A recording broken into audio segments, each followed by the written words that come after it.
Hello friends, good morning. നമ്മുടെ LITV സീരിയലിലേക്ക് എല്ലാവർക്കും സ്വാഗതം. മുത്തശ്ശനാണെങ്കിൽ ആകെ ആദ്യ പിടിച്ച് അവിടെ ഇരിക്കുമ്പോൾ മുത്തശ്ശി ഇന്നൊരു ദിവസം നമ്മുടെ മോള് പോലീസ് ലോക്കപ്പിലാണെന്നും പറഞ്ഞുകൊണ്ട് മുത്തശ്ശി അങ്ങോട്ടേക്ക് വരിക.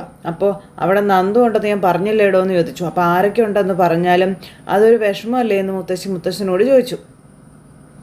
അപ്പോഴേക്കും മുത്തശ്ശൻ എഴുന്നേറ്റ് ആ വിഷയത്തിന് അല്ലെങ്കിൽ ആ വിഷമത്തിന് നാളെ തന്നെ ഞാൻ പരിഹാരം കണ്ടോളാം, ആ CI ഇനി അധികകാലം ഇവിടെ ഉണ്ടാവില്ല എന്നും അവൻ അനന്തപുരിയിലെ മരുമകളെയാണ് കാരണമില്ലാതെ അറസ്റ്റ് ചെയ്തതെന്ന് മുത്തശ്ശൻ പറയുക.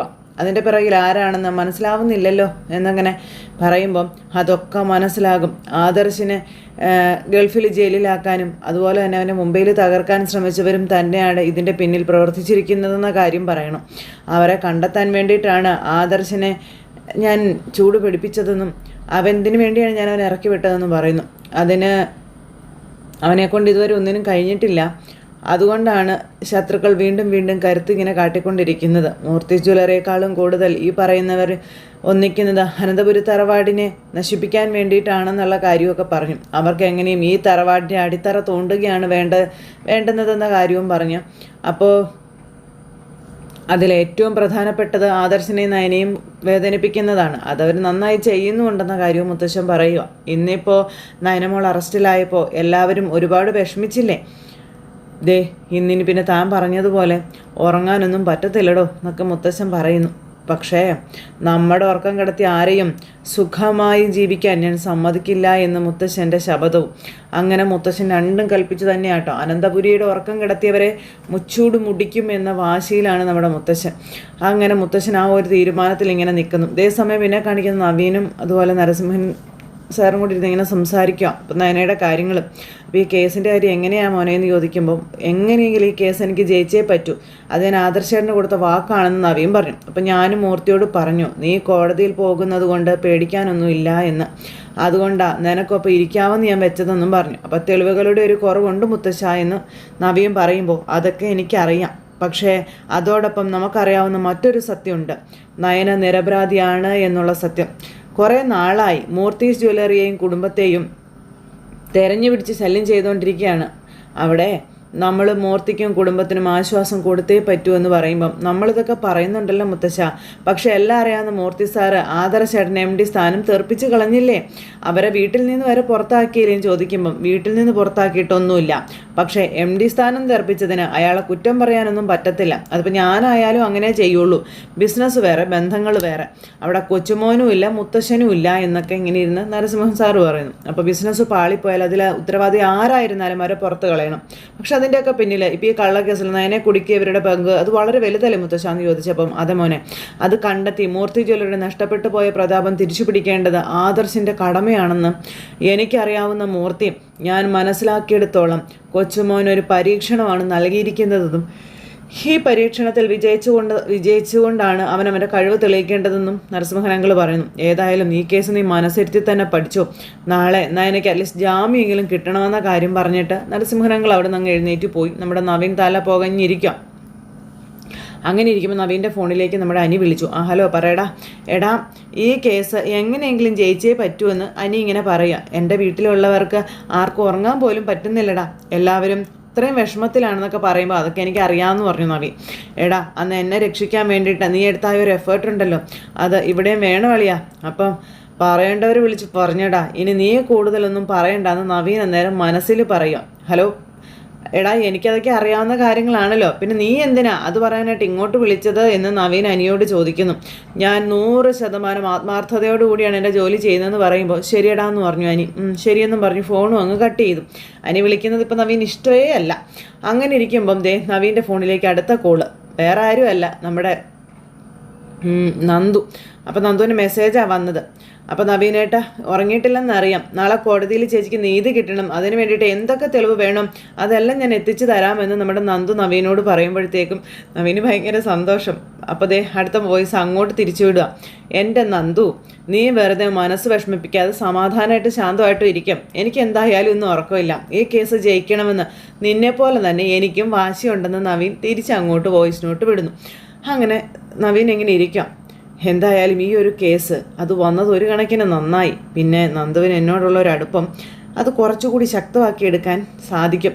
അവളുടെ മനസ്സിലേക്ക് ഇടിച്ചു കയറാൻ ദൈവം തരുന്ന ഒരു അവസരമാണിതെന്ന് നമ്മുടെ നവീൻ മനസ്സിൽ പറയണം. അങ്ങനെ നവീൻ നിൽക്കാം. ഇത് കഴിഞ്ഞ് പിന്നെ കാണിക്കുന്ന നയനയാട്ടോ. നയന ഇങ്ങനെ സെല്ലിൽ കുത്തി ഇരിക്കുകയാണ്. ഈ സമയത്ത് ആദർശ് വീട്ടിലും. ആദർശ് ഉറങ്ങാൻ കഴിയാതെ ഇങ്ങനെ ആകെ ഇതായിട്ടിരിക്കുക. നയനയാണെന്നുണ്ടെങ്കിൽ ഭയങ്കര സങ്കടത്തിലും സെല്ലിലും. അവിടെയും ഇവിടെയും രണ്ടുപേരും പരസ്പരം ഓർത്തുകൊണ്ട് ഇങ്ങനെ ഇരിക്കുക. അങ്ങനെ നന്ദു ആണെങ്കിലും ഉറക്കം ഉളച്ച് അവിടെ ഇങ്ങനെ കാത്തിരിക്കുക. അങ്ങനെ ഇരിക്കുന്ന നന്ദുവിൻ്റെ ഫോണിലേക്ക് കോള് വരിക. അപ്പോൾ അനിയ വിളിക്കുന്നത്. ഹലോ പറയടാ, എന്തായെന്ന് ചോദിച്ചു. അപ്പോൾ എന്താവാനാ, ഇവിടെ ഒരുത്തൻ ആദർശമൊക്കെ പ്രസംഗിച്ചുകൊണ്ട് ഇരിപ്പുണ്ട്. ഒരു CI എന്ന് പറയുന്നവനൊന്നും മുൻപ് ഒരുത്തനുണ്ടായിരുന്നല്ലോ, അവൻ്റെ ഏതാണ്ട് അതേ രീതി തന്നെയാണ് ഇവനും എന്നാൽ നന്ദു അനിയോട് പറയുന്നു. നവീനേട്ടൻ വന്നിരുന്നു, എന്നിട്ടും രക്ഷയൊന്നും ഇല്ലയെന്നും പറഞ്ഞു. അപ്പോൾ അത് കേട്ട് കഴിഞ്ഞപ്പോഴത്തേക്കും എനിക്കും ഭയങ്കര വിഷമം. അപ്പം നാളെ കോടതിയിൽ ഹാജരാക്കുമല്ലേ എന്ന് ചോദിക്കുമ്പം അതെ, അവിടെ ചെന്നാലും ഇനി എന്ത് സംഭവിക്കുമെന്നൊന്നും പറയാൻ പറ്റത്തില്ലടാന്ന് നന്ദു അനിയോട് പറയുക. പ്രത്യേകിച്ച് വല്ലതും നടക്കുമെന്നും എനിക്കെൻ്റെ ചേച്ചിയെ ചോദ്യം ചെയ്യേണ്ടി വന്നു, അതാണ് എനിക്ക് സഹിക്കാൻ പറ്റാണ്ട് വന്നതെന്ന് പറഞ്ഞപ്പം. പക്ഷെ നീ അവിടെ ഉള്ളത് ഒരു കണക്കിന് നന്നായതല്ലേടി ഉള്ളൂ. അല്ലെങ്കിൽ വനിതാ പോലീസിനെ കൊണ്ട് ചിലപ്പോൾ അയാൾ ഏട്ടത്തിയെ തല്ലിക്കാനും മടിക്കാത്ത ഒരാളാണെന്ന കാര്യമൊക്കെ പറയുക. പിന്നെ ഞാൻ നവീനെ വിളിച്ചിരുന്നു, എങ്ങനെയെങ്കിലും ഏട്ടത്തെ രക്ഷിക്കണമെന്ന് പറഞ്ഞിട്ടുണ്ടെന്നും അവന് പിന്നെ നിൻ്റെ ഫാമിലിയോട് വലിയ ഇഷ്ടമാണല്ലോ എന്നും പറയുക കേട്ടോ അനി. അതുകൊണ്ട് എല്ലാം മാറ്റിവെച്ച് അവൻ കോടതിയിൽ എത്തുമെന്ന് നമുക്ക് പ്രതീക്ഷിക്കാം എന്നും അനി ഇങ്ങനെ പറയാം. പിന്നെ ഇക്കാര്യത്തിൽ അവൻ്റെ മുത്തശ്ശൻ്റെ സഹായവും നമുക്ക് കിട്ടുമല്ലോ എന്നും പറഞ്ഞു. അല്ല, നീ ഇന്ന് വീട്ടിലേക്ക് പോകുന്നില്ലല്ലോ അല്ലേ? അപ്പം അതെന്തൊരു ചോദ്യമാടാ നീ ചോദിക്കുന്നേ? എനിക്കങ്ങനെ ഇട്ടേച്ച് പോകാൻ പറ്റുമോടാ?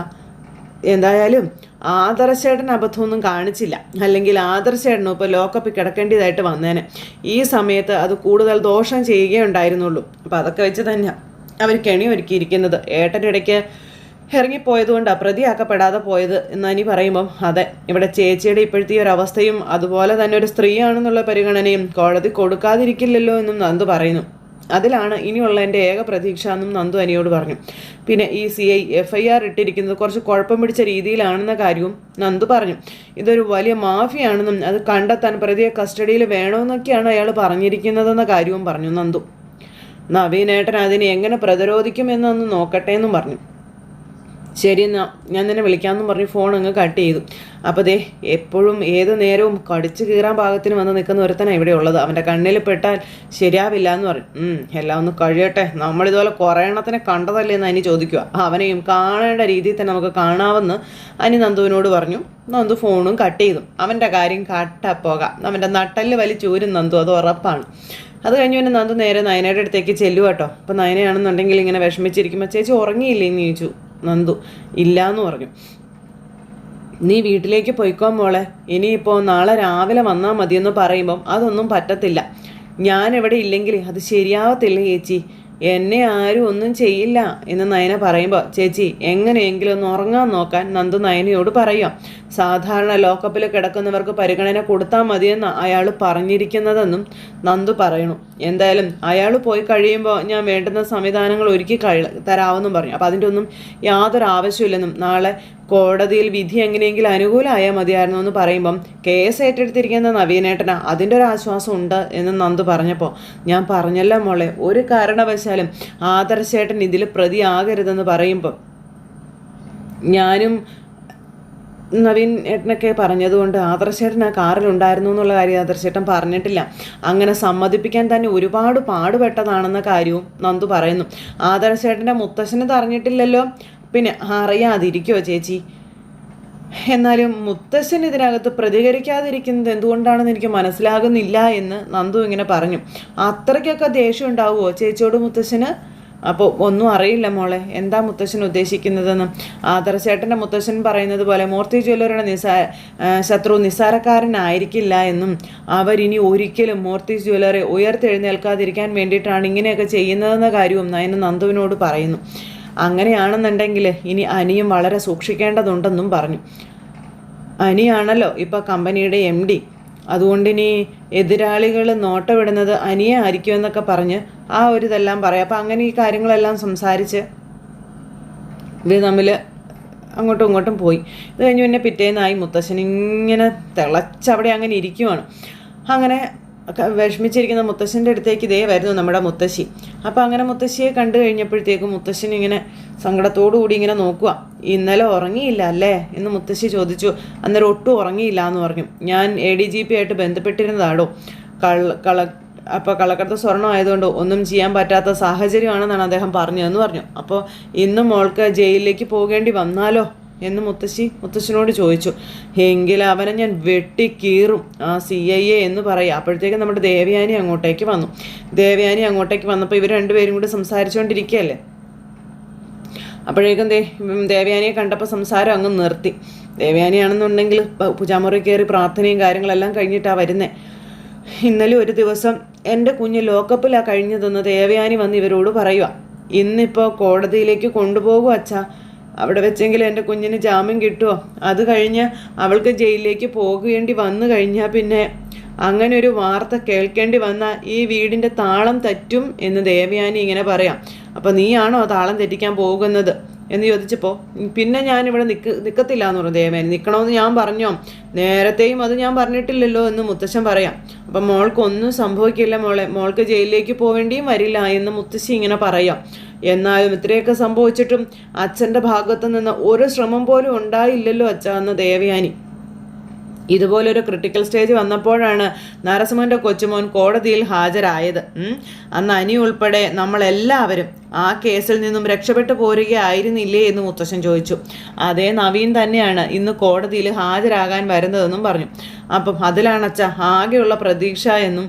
പക്ഷേ എന്നും കാര്യങ്ങൾ ഒരുപോലെ ആകണമെന്നില്ലല്ലോ എന്നും ദേവയാനി പറയുക. ഇവിടെ നയനമോള് നിരപരാധിയാണ്. പിന്നെ അങ്ങനെ ഒരാൾ ജയിലിലേക്ക് പോവുകയാണ് എന്നൊക്കെ പറഞ്ഞു കഴിഞ്ഞിട്ടുണ്ടെങ്കിൽ അത് ആർക്കെങ്കിലും സഹിക്കാൻ പറ്റുന്ന കാര്യമാണോ അച്ഛാന്ന് ചോദിച്ചു. നയനയുടെ ജാതകത്തിൽ ജയിൽവാസം ഉണ്ടെങ്കിൽ അങ്ങനെ ഒരു സാഹചര്യം അതുണ്ടായേ പറ്റൂ എന്ന് മുത്തശ്ശൻ അന്നേരം പറഞ്ഞു. അപ്പോൾ എനിക്ക് അത്രയും ലാഘവത്തോടെ ഒന്നും കാര്യങ്ങൾ കാണാൻ പറ്റത്തില്ല അച്ഛാന്ന് ദേവയാനി അന്നേരം ദേഷ്യപ്പെട്ട് അച്ഛനോട് പറയുന്നു. നയനമോള് ജയിലിലേക്ക് പോയാൽ ആദർശ് വെറുതെ ഇരിക്കുമെന്നൊന്നും എനിക്ക് തോന്നുന്നില്ല. അവൻ ഇപ്പം തന്നെ സമനില തെറ്റിയ അവസ്ഥയിലാണ് നടക്കുന്നതെന്നൊക്കെ ദേവയാനി അച്ഛനെ കാര്യങ്ങൾ പറഞ്ഞ് ബോധ്യപ്പെടുത്തുക. ഇതിന് ആരൊക്കെയാണോ കാരണക്കാരായിട്ടുള്ളവർ അവരെ ആരെയും അവൻ വെറുതെ വിടാൻ പോകുന്നില്ല എന്നും അതിൻ്റെ അവസാനം അവനും ജയിലിലേക്ക് പോകേണ്ടി വരുമെന്നും എൻ്റെ പേടിയെന്നും നമ്മുടെ മുത്തശ്ശനോട് ദേവയാനി ഇങ്ങനെ പരിഭ്രമിച്ച് ഇങ്ങനെ പറയണം. അതും പറഞ്ഞ് ദേവയാനി അവിടെ നിന്ന് അങ്ങോട്ടേക്ക് പോയി. ദേവയാനി അത്രയും പറഞ്ഞ് അവിടെ നിന്ന് അങ്ങ് പോയി കഴിഞ്ഞപ്പോഴത്തേക്ക് നമ്മുടെ മുത്തശ്ശനാണെങ്കിൽ അവിടെ നിന്ന് എഴുന്നേറ്റിട്ട് ഇങ്ങനെ ഭയങ്കരമായിട്ട് ഇങ്ങനെ നിൽക്കുവാണ്. പരസ്പരം അങ്ങോട്ടും ഇങ്ങോട്ടും നോക്കുമ്പോൾ ഒന്നും സംഭവിക്കില്ല എന്നും ഇന്ന് ജാമ്യം കിട്ടിയില്ലെങ്കിൽ അല്ലെങ്കിൽ നയനമോള് കോടതി വെറുതെ വിട്ടില്ല എങ്കിൽ ഈ സസ്പെൻസ് ഞാൻ പൊളിച്ചിരിക്കുമെന്ന് മുത്തശ്ശിയോട് പറയുന്നു. പിന്നെ മൂർത്തിയുടെ മറ്റൊരു മുഖമായിരിക്കും മറ്റുള്ളവരെല്ലാവരും കാണാൻ പോകുന്നതെന്നും പറഞ്ഞ് മുത്തശ്ശൻ പറയണു. അങ്ങനെയാണെങ്കിൽ ജയിലിൽ പോകുന്നത് ആദർശായിരിക്കില്ലടോ, ഞാൻ തന്നെ ആയിരിക്കും എന്ന് മുത്തശ്ശൻ പറഞ്ഞു. അത് കേട്ടപ്പോഴത്തേക്ക് മുത്തശ്ശി ചങ്ക് പൊട്ടിക്കരയുക. ഇത് കഴിഞ്ഞ് പിന്നെ ഗോവിന്ദേട്ടനെയും കനകയെ കാണിക്കുന്ന കേട്ടോ. ഗോവിന്ദേട്ടൻ ആകെ തകർന്നിരിക്കും. അങ്ങോട്ടൊന്ന് പോകുന്നുണ്ടോയെന്ന് ചോദിച്ചു. അപ്പോൾ ഇല്ലയെന്ന് പറഞ്ഞു. മോളെ കോടതി ശിക്ഷിച്ചാൽ അതെങ്ങനെ കണ്ടു നിൽക്കും കനകയെ എന്ന് ഗോവിന്ദേട്ടൻ ചോദിക്കുക. അതേ ഗോവിന്ദേട്ടാ, നവീനല്ലേ മോൾക്ക് വേണ്ടി വാദിക്കുന്നത്, അതുകൊണ്ട് ഒന്നും സംഭവിക്കില്ല ഗോവിന്ദേട്ടാ. അപ്പോൾ സംഭവിക്കാൻ പാടില്ല. മോൾ എന്തെങ്കിലും തെറ്റ് ചെയ്തിട്ടുണ്ടെങ്കിൽ കുഴപ്പമില്ലായിരുന്നു. ഇത് മോളെ ചതിയിൽപ്പെടുത്തിയതല്ലേ എന്ന് ചോദിക്കുക ആ സമയത്ത് നമ്മുടെ ഗോവിന്ദേട്ടാ ഇതിൽ അബിക്ക് എന്തെങ്കിലും ബന്ധം ഉണ്ടാവുമോ ഗോവിന്ദേട്ടാ? ആ കാണും, അവന് കള്ളക്കടത്തുമായിട്ടൊക്കെ ബന്ധമുണ്ടല്ലോ, അതിൻ്റെ പേരിൽ അവൻ ജയിലിലും കിടന്നതല്ലേന്ന് ചോദിച്ചു. അതിൻ്റെ പ്രതികാരമായിരിക്കും നമ്മുടെ മോളോട് കാണിച്ചതെന്നൊക്കെ ഇങ്ങനെ പറയുന്നവർ. ഗോവിന്ദേട്ടാ ഇതുകൊണ്ടാണ് സത്യങ്ങളൊക്കെ നവ്യ അറിയട്ടെ എന്ന് ഞാൻ വിചാരിച്ചത്. അവനുമായിട്ട് ഇനി അവൾ ജീവിക്കണമെന്ന് പോലും എനിക്ക് ആഗ്രഹമില്ല എന്നൊക്കെ കനക പറഞ്ഞപ്പം അല്ലെങ്കിൽ തന്നെ ആർക്കാ അതിനാഗ്രഹമുള്ളത് കനകെ? അവനെ പോലെയുള്ള ഒരുത്തൻ കുടുംബത്തിലുണ്ടെങ്കിൽ അവൾ ഒരു സമാധാനവും ഉണ്ടാവില്ല എന്നും ആർക്കും ഒരു സ്വസ്ഥതയും കിട്ടില്ല എന്നും നമ്മുടെ ഗോവിന്ദേട്ടൻ പറഞ്ഞു. അല്ല ഗോവിന്ദേട്ടാ, ഈ മൂർത്തി ജ്വല്ലറിയിൽ പ്രശ്നങ്ങളുണ്ടാക്കിയ ഒരുത്തനെ വേറൊരു ജ്വല്ലറിക്കാര് മാനേജറായിട്ടൊക്കെ നിയമിക്കുമെന്ന് ചോദിച്ചപ്പം ഒരിക്കലും ഇല്ല എന്ന് പറഞ്ഞു. അങ്ങനെയെങ്കിൽ ആ AN ജ്വല്ലറിക്ക് വേണ്ടി അവൻ എന്തോ ചാരപ്പണി ചെയ്യുന്നുണ്ടെന്ന കാര്യം കനക ഇങ്ങനെ അവിടെ ഇരുന്ന് പറഞ്ഞു. അതിൻ്റെ നന്ദിയായിരിക്കും അവനോട് കാണിക്കുന്നത്.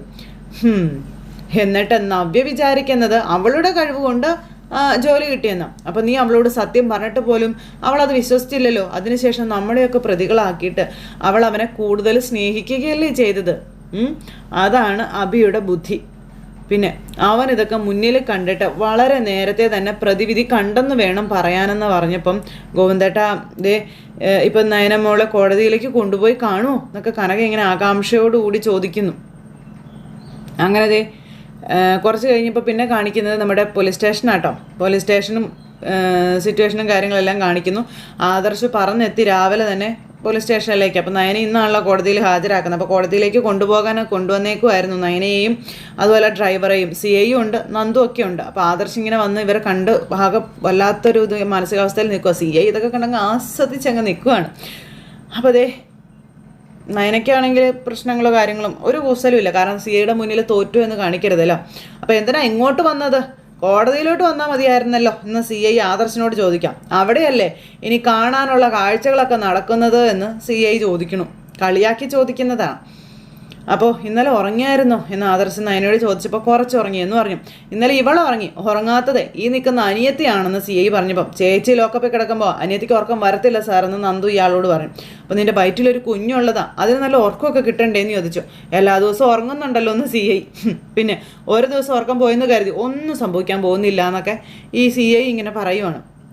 എല്ലാവർക്കും കലി വരുന്നുണ്ട്. അല്ല ഉറക്കം കളയാനേ എന്തിനാ ഇങ്ങനത്തെ പണിയൊക്കെ ചെയ്യുന്നത് എന്നൊക്കെ CI അന്നേരം ചോദിച്ചു.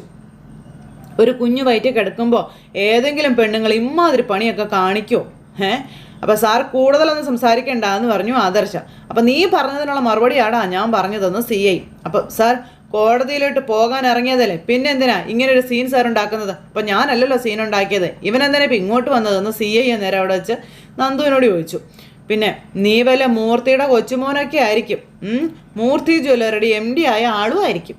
പിന്നെ നിന്നെ കൊണ്ടൊന്നും കഴിയില്ല എന്ന് തോന്നിയിട്ടാണ് തലയ്ക്കകത്ത് ആളുതാമസമുള്ള നിന്റെ മുത്തശ്ശൻ നിന്റെ MD സ്ഥാനം തെറിപ്പിച്ച് കളഞ്ഞതെന്ന് CI പറയുന്നു. കള്ളക്കടത്ത് സ്വർണ്ണം മൂർത്തി ജ്വല്ലറി ലേബലിൽ വിറ്റ കഥയൊക്കെ എനിക്ക് അറിയാവുന്നതാണെന്നും അറസ്റ്റിലായ നിന്റെ അനിയനാണെന്നും എനിക്കറിയാം. പക്ഷേ അവിടെയും നീ തന്നെയായിരിക്കും പ്രതിയെന്നൊക്കെയാണ് CI ഇപ്പോൾ ഇവിടെ വരുത്തി തീർക്കാൻ നോക്കുന്നത്. ഇന്ന് കോടതിയിൽ ഇവളെ കൊണ്ടുപോയിട്ട് കസ്റ്റഡിയിൽ വിടാൻ പറയും. അങ്ങനെയാണെങ്കിൽ ഈ കേസിലെ എല്ലാ പ്രതികളെയും ഞാൻ പൊക്കിയിരിക്കും.